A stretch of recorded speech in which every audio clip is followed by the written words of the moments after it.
Assalamualaikum warahmatullahi wabarakatuh. Hai anak-anak, apa kabar? Semoga kalian semua dalam keadaan sehat walafiat. Amin. Gimana? Masih tetap semangat kan untuk belajar? Kembali lagi bersama Miss. Kali ini kita akan belajar tematik 4G, tema 7, subtema 3, pembelajaran 1 dan 2. Disimak baik-baik ya. Masih ingatkah kamu dengan semboyan negara kita? Ya betul, semboyan negara kita yaitu Bhinneka Tunggal Ika. Yang mana semboyan Bhinneka Tunggal Ika ini menggambarkan bahwa bangsa kita yang besar dan kuat tidak mudah terpecah belah. Bangsa kita ini adalah bangsa yang mempunyai keragaman suku, bangsa dan budaya, tetapi tetap mampu untuk terus bersatu. Nah, simaklah cerita mengenai penduduk dan adat istiadat di Jawa Barat dalam bacaan berikut. Penduduk dan adat istiadat Jawa Barat. Mayoritas penduduk Jawa Barat adalah suku Sunda yang bertutur menggunakan bahasa Sunda. Di Kabupaten Cirebon, Kota Cirebon, dan Kabupaten Kuningan dituturkan bahasa Cirebon yang mirip dengan bahasa Banyumasan dialek Brebes. Kabupaten Indramayu menggunakan bahasa Cirebon dialek Indramayu atau dikenal dengan Dermayon. Beberapa kecamatan yang terletak di pantai utara Kabupaten Subang dan Kabupaten Karawang seperti Cilamaya Wetan, Cilamaya Kulon, dan Pedes atau Cemara menggunakan bahasa Cirebon yang hampir mirip dengan bahasa Cirebon dialek Dermayon. Di daerah perbatasan dengan DKI Jakarta, misalnya Kota Depok bagian utara, dituturkan bahasa Indonesia dialek Betawi. Jawa Barat merupakan wilayah berkarakteristik kontras dengan dua identitas, masyarakat urban yang sebagian besar tinggal di wilayah Jabodetabek atau sekitar Jakarta dan masyarakat tradisional yang hidup di pedesaan. Penduduk Jawa Barat terdiri dari beberapa suku bangsa. Suku-suku bangsa itu tersebar di hampir seluruh wilayah Jawa Barat. Meskipun terdapat beberapa suku bangsa, namun pada dasarnya memiliki adat istiadat yang sama. Pada umumnya, masyarakat Sunda menganut pandangan hidup Bengkuang Ngariung, Bongkok Ngaroyot. Pandangan hidup itu berarti kerabat tidak mudah berpisah atau saling rasa berjauhan meskipun satu sama lain tidak berdekatan tinggalnya. Selain bahasa yang menjadi ciri khas masyarakatnya, orang Sunda juga sangat mencintai kesenian. Pada umumnya, kesenian yang ditampilkan adalah kesenian dengan sikap yang gembira, perasa, dan terbuka. Itu menjadi ciri khas dari kesenian tradisional masyarakat Sunda. Menjelaskan pengaruh gaya magnet dan gaya gravitasi dalam kehidupan sehari-hari. Pernahkah kamu mendengar istilah magnet? Ya, istilah magnet berasal dari sebuah daerah kecil di Asia yaitu Magnesia. Di tempat itu manusia pertama kali menemukan sebuah batu dapat menarik besi. Batu tersebut kemudian digolongkan sebagai magnet alam dan inilah asal muasal istilah magnet yang kita kenal sekarang ini. Namun, seiring berkembangnya zaman dan teknologi, manusia dapat membuat magnet sendiri atau magnet buatan dan memanfaatkannya dalam kehidupan sehari-hari. Magnet memiliki dua kutub, yaitu kutub utara dan kutub selatan. Kutub utara biasanya diberi warna merah, sedangkan kutub selatan biasanya diberi warna biru. Kutub magnet yang senama jika didekatkan akan saling menolak, sedangkan kutub magnet yang tidak senama jika didekatkan akan saling menarik. Tarikan dan tolakan yang disebabkan oleh magnet disebut gaya magnet. Untuk menguji pemahamanmu tentang sifat magnet, perhatikan video berikut. Nah, ini anak-anak yang terjadi jika kutub yang sama didekatkan. Ini kutub selatan dengan kutub selatan.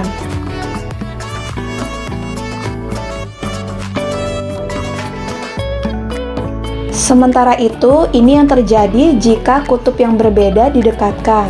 Kutub selatan bertemu dengan kutub utara. Peniti dan paku tidak punya gaya magnet, jadi mereka tidak bisa terangkat. Sementara perhatikan, magnet ini mengangkat paku dan peniti.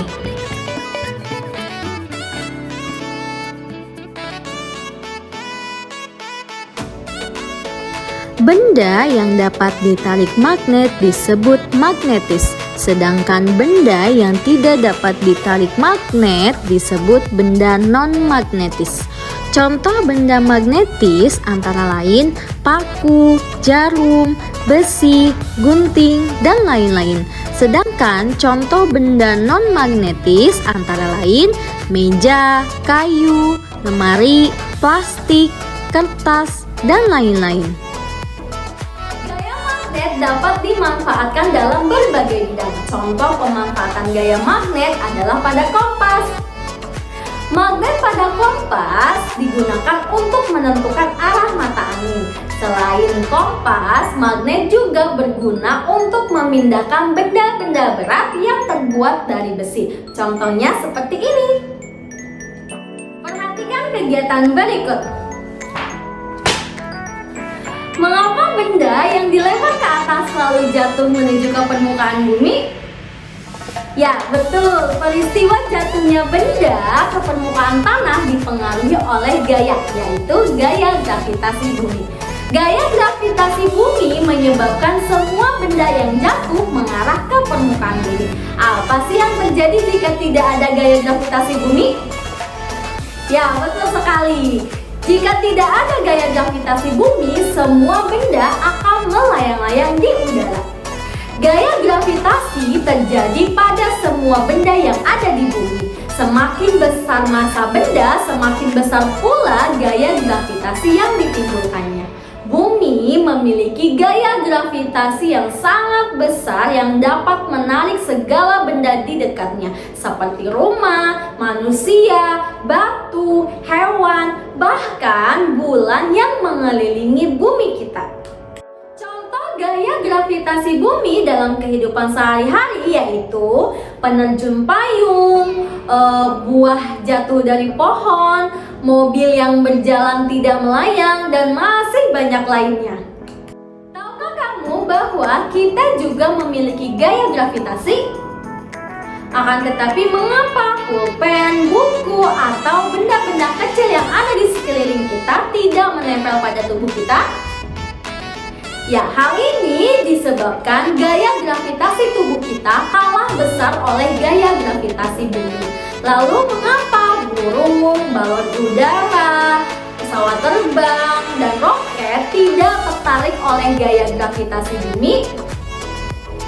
Ya, betul. Hal ini dikarenakan benda-benda tersebut juga dipengaruhi oleh gaya lain yang dapat melawan gaya gravitasi. Budaya yang ada di Indonesia salah satunya disebabkan oleh keragaman kondisi geografis. Perbedaan kondisi geografis tersebut menyebabkan munculnya keragaman mata pencaharian. Bacalah teks bacaan berikut tentang karya seni yang dibuat oleh sekelompok nelayan di Pemalang, Jawa Tengah. Mozaik kapal dari 13.500 ikan. Para nelayan di Desa Asem Doyong, Taman Pemalang, Jawa Tengah membuat sesuatu yang berbeda dalam acara baritan atau sedekah laut tahun 2016 yang digelar pada tanggal 1 sampai 3 Oktober. Mereka membuat mozaik kapal ikan dari 13.500 ekor ikan petek. Mozaik ikan hasil karya nelayan tersebut berhasil mencuri perhatian banyak warga yang berkunjung ke area pameran sedekah laut. Warga bahkan seolah berlomba berfoto dan mengabadikan mozaik ikan petek dengan menggunakan kamera ponsel. Salah satunya Cas Kuat, umur 39 tahun, warga Pekalongan yang rela berkunjung bersama keluarganya ke acara sedekah laut hanya untuk melihat mozaik ikan petek. Dia mengaku kagum dengan hasil karya nelayan yang dinilainya jarang ditemukan di daerah lain. Tidak menyangka sangat rajin menyusun ikan peteknya menjadi kapal. Saya kira ini butuh ketelitian tinggi, kata Kuat. Sementara panitia sedekah laut Suroso menjelaskan bahwa ide dibuatnya mozaik kapal dari ikan petek karena di desanya merupakan penghasil ikan petek. Hampir sebagian besar nelayan setiap melaut selalu mendapatkan ikan petek pada semua musim. Kalau ikan petek itu stabil untuk nelayan, bahkan warga kerap kali menggunakan ikan petek untuk sajian hajatan seperti pernikahan dan sunatan, kata Suroso.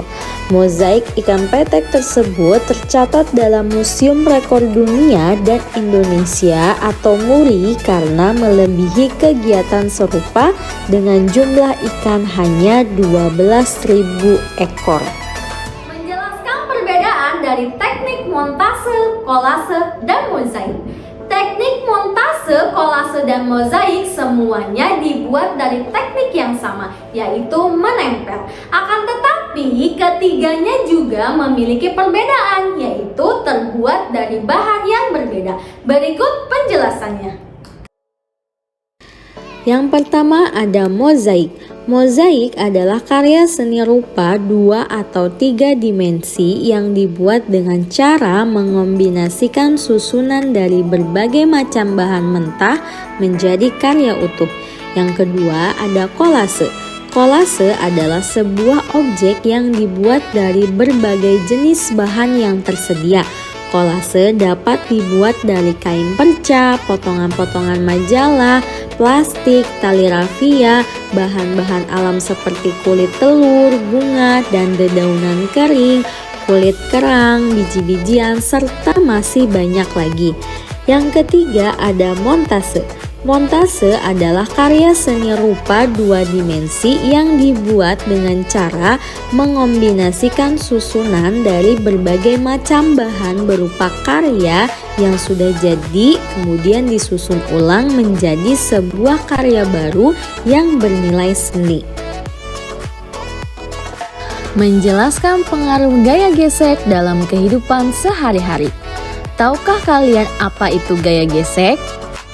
Gaya gesek adalah gaya yang terjadi ketika dua benda saling bersentuhan. Misalnya, saat kita mendorong lemari, permukaan bawah lemari akan bergesekan dengan lantai. Besar kecilnya gaya gesek dipengaruhi oleh permukaan kedua benda yang bergesekan.